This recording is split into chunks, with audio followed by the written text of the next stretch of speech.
নমস্কার বন্ধুরা, রায়কথা চ্যানেলে সবাইকে স্বাগতম। আজ আমরা জানব শ্রীমতী রাধারানী কে।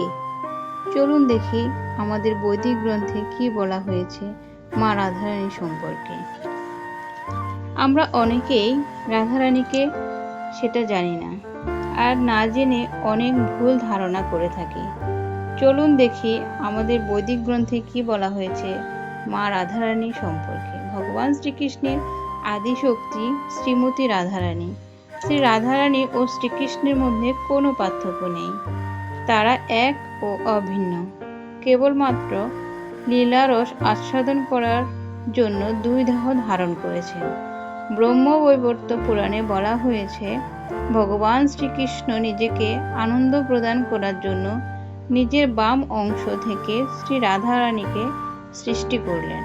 শ্রীমতী রাধারানী আদি শক্তি রূপে জগতে খ্যাত হয়ে তার নিজের চিৎ শক্তির বলে অসংখ্য গোপী ও লক্ষ্মী দেবীদের কৃষ্ণের প্রীতি বিধান করার জন্য সৃষ্টি করেছেন।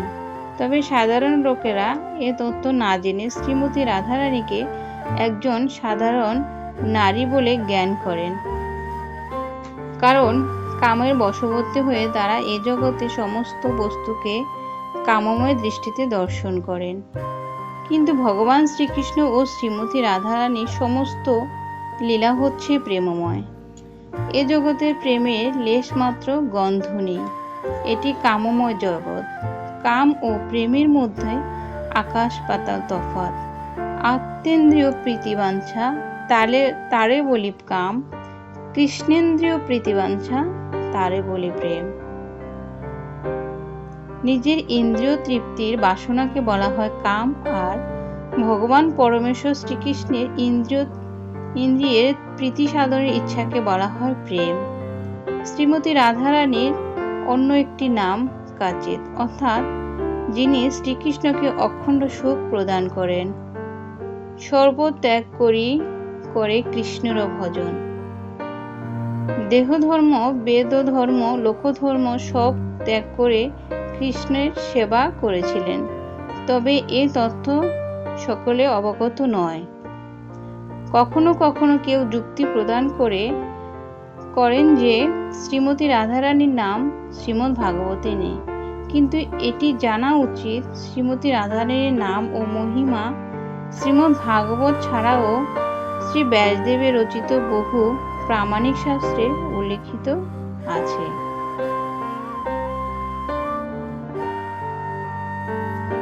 মহারাজ পরীক্ষিত নিজ জননী উত্তরাকে বললেন, হে মাতা, আমার গুরুদেব সুখমণি ভাগবত কথা কীর্তন করার সময় গোপীদের নাম কারো নাম উচ্চারণ করতে সমর্থ হননি।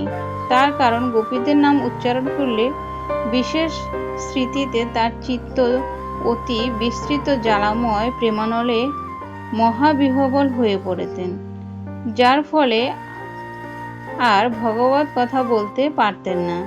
তবে বহু প্রামাণিক শাস্ত্রে শ্রীমতী রাধারানীর মহিমা বর্ণনা করা হয়েছে। যেমন শ্রী গোপাল তাপনীতে বলা হয়েছে, তস্যাদৌ প্রকৃতি রাধিকা নিত্য নির্গুণা, যস্যাংশে লক্ষ্মী দুর্গাদিকা শক্ত হয়।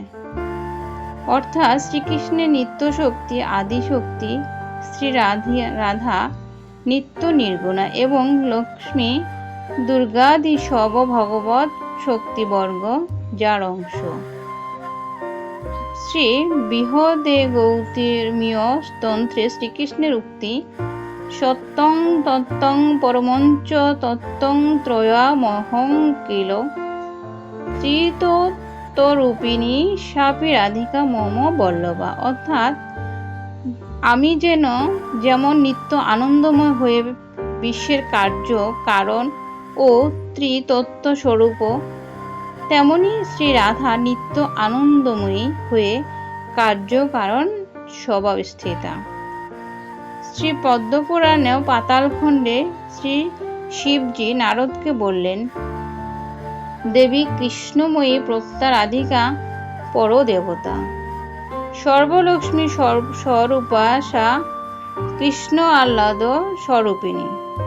অর্থাৎ সো প্রচ্যতে বিপ্র আহ্লাদিতি মুনি শিভি তৎকলা কোটি কট্টাংশা দুর্গাদশ্রী গুণাত্মিকা। অর্থাৎ ভগবান শ্রীকৃষ্ণ হচ্ছেন পরম পুরুষ, দেবাদিদেব এবং শ্রীমতী রাধিকা হচ্ছেন নিত্য শক্তি। রাধিকা সর্বলক্ষ্মীর তার অংশ স্বরূপা। হে নারদ, দুর্গাদি দেবীগণ শ্রীমতী রাধিকার কোটি কোটি অংশের এক কলা। শ্রী পদ্মপুরাণে পাতালখণ্ডে বহুনাং কিং মুনি শ্রেষ্ঠ বিনাতাভাং ন কিঞ্চন চিত তির্লক্ষণং সর্বরাধা কৃষ্ণময়ং জগত ইত্থং সর্বতয়োরেব বিভূতিবিধি নারদ নস্যকতে মায়াভুক্তং বর্ষকোটি সত্যরূপী। অর্থাৎ শ্রী শিবজি নারদ মুনিকে বললেন, হে মুনিবর, আমি তোমাকে আর কি বলবো? শ্রী রাধা কৃষ্ণ ছাড়া জগতে আর কিছুই নেই। এই জগতে সবই তাদের বিভূতি বলে জানবে।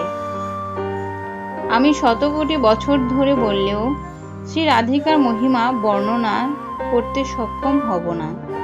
শ্রী গৌতমীয় গ্রন্থে বর্ণিত আছে, দেবী কৃষ্ণময়ী প্রক্তা রাধিকা পরদেবতা, সর্বলক্ষ্মীরই সর্বকান্তি সম্মোহিনী পরা।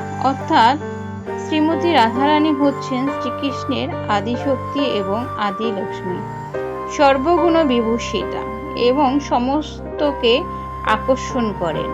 শ্রী নারদ পঞ্চরাত্রে বলা হয়েছে, সৃষ্টিকালে চ সা দেবী মূল